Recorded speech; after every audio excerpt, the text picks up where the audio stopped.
Pemirsa TV One yang dirahmati Allah, kembali lagi bersama kami di rumah Mama Dede. Baik, silakan siapa yang mau bertanya kepada Mama Dede? Silakan Bu. Berdiri, ya. Iya.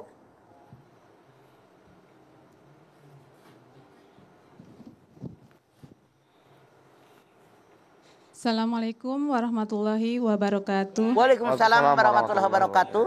Saya dengan Ampi dari Majelis Taklim Salsabila, Medland Menteng.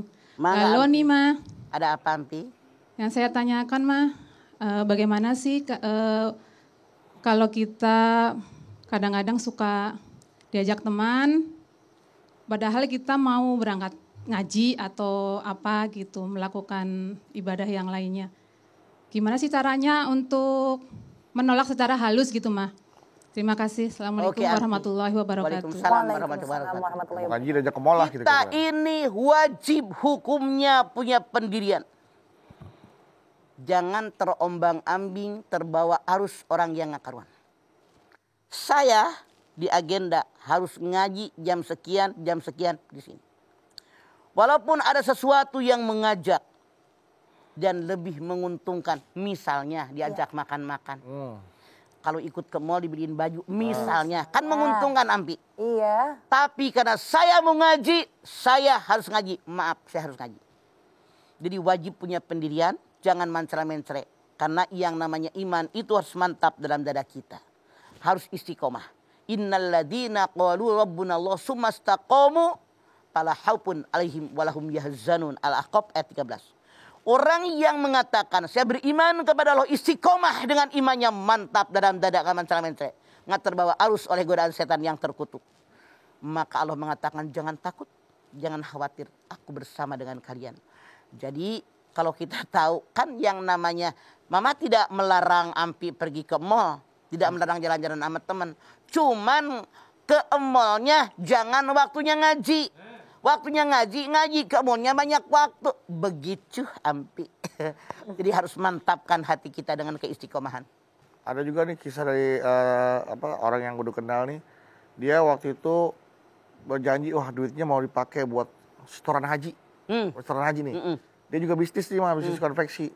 Wah lagi musim nih, kayaknya kalau dipakai buat tambah modal, bakal untungnya lebih gede lagi. Nah itu dia setan ngegoda manusia. Dipakailah buat makanya modal. Rasul mengatakan ta'ajjalu ilal hajj fa inna ahadakum la yadri ma yaridahu. Segera tunaikan ibadah haji. Tidak ada seorang pun yang tahu akan ada alangan yang merintangi. Makanya kalau duitnya udah ada jangan pakai rencana yang lain. Rencana awal berangkat haji. Ta'ajjalu segera. Kenapa? Itu dia setan ngegoda. Bener, coba kalau dibikin lagi usaha ditambahin lagi modal. Akhirnya tambahin modal mah buat hancur. usaha. Kenapa nggak barokah? Iya. Makanya kita berpikir rezeki dari Allah diberikannya. Milik Allah, hanya kita diberikan amanat oleh Allah. Jadi caranya begitu dapat rezeki langsung pakai di rencana awal kita. Jangan pakai nungguin ntar. Setan datang menggoda. Masya Allah. Ya. Baik, kalau begitu berarti harus disiplin dan tegas sama diri sendiri ya Ma ya? Ya. Harus. Nah, selanjutnya pertanyaan berikutnya. Silahkan Bu. Iya. Berdiri. Akan berdiri Ibu. Assalamualaikum warahmatullahi wabarakatuh. Waalaikumsalam warahmatullahi wabarakatuh. Nama saya Rika dari Majelis Taklim Salsabila Medland Menteng. Oke Rika. Halo ya Ma. Ada apa Rika? Mau bacain puisi apa Bu? Saya mau, ini kan anak saya masih kecil. Kenapa sih selalu kalau disuruh sholat selalu bilang jenuh, sedangkan saya sudah mengajarkan dia. Saya tanya usia berapa anak saya masih kecil Rika? SD. Kelas berapa? SD kan 6 tahun. Iya. Kelas 5. Udah gede atuh. Terkadang kalau saya suruh sholat dia merasa jenuh. Bilangnya gimana? Bosan, capek gitu atau gimana? Bilangnya, apa yang dikatakannya? Sebentar ya Ma, gitu. Sebentar, ayo kita sholat sebentar ya Ma. Nunda-nunda gitu. Saya tanya sama Rika, apakah anak Anda dimasukkan ke madrasah? Sudah. Bukan sudah. Apakah anak Anda sekolah di madrasah selain SD? Sekolah.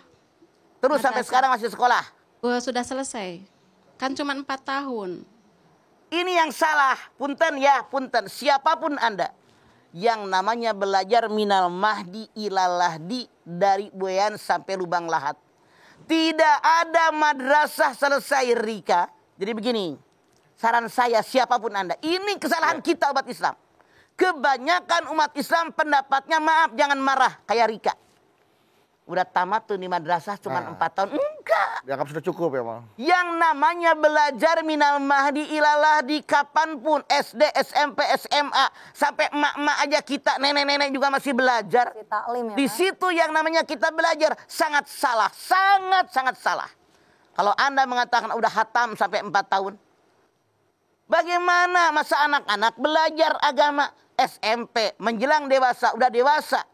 Udah tua nggak belajar agama, kan bisa hilang ilmu yang ada, hanya dasarnya sedikit. Sementara yang namanya ilmu illa qalil, kata Allah, hanya sedikit yang dimiliki oleh manusia. Sedikit aja, cuma sedikit banget. Artinya sekali lagi salah pendapat yang mengatakan anak belajar cuma 4 tahun untuk agama. Enggak, seumur hidup. Belajar, dan belajar. Kita ini wajib belajar agama karena kita orang yang beragama. Kesalahan kita ini, SD 4 tahun cuma belajar agama. Kelas 5, kelas 6 nggak belajar agama lagi. Bagaimana makin benar anak kita, makin nggak karuanan. Ya Allah. SD ini lingkupnya kecil. SMP makin luas. SMA makin luas. Apalagi kuliah temennya dari luar Jawa, dari luar kota dan seterusnya makin banyak.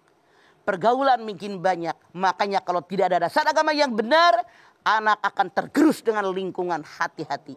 Ini yang merusak. Jangan Anda anggap gampang. Makanya saya aneh.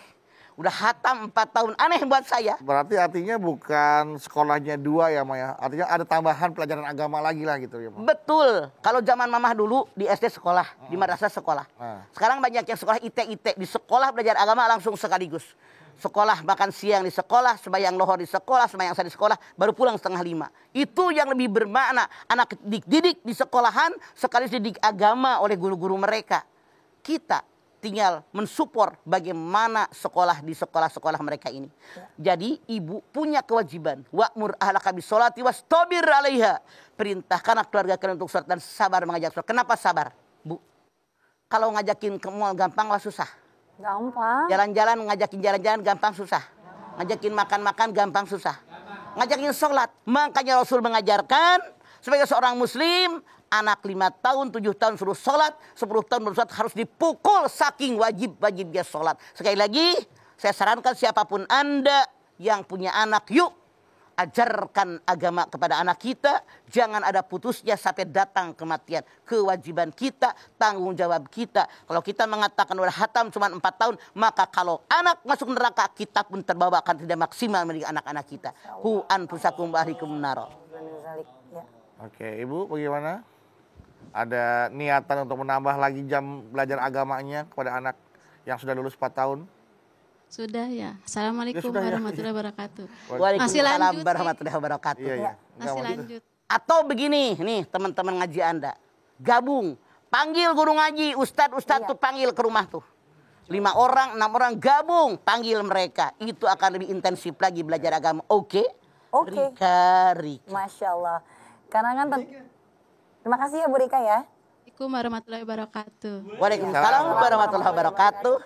Karena tentunya dari waktu kita masih kecil aja belajar Iqra ya Mah. Lanjut Al-Quran. Setelah kita udah remaja dewasa aja ada tahsin, tafsir, lalu juga ada ilmu fikih. Banyak banget ya Mas sebenarnya ilmu agama yang harus dipelajari. Wajib, semua harus dipelajari oleh kita. Dan itu seumur hidup kita wajib belajar. Masya Allah. Baiklah.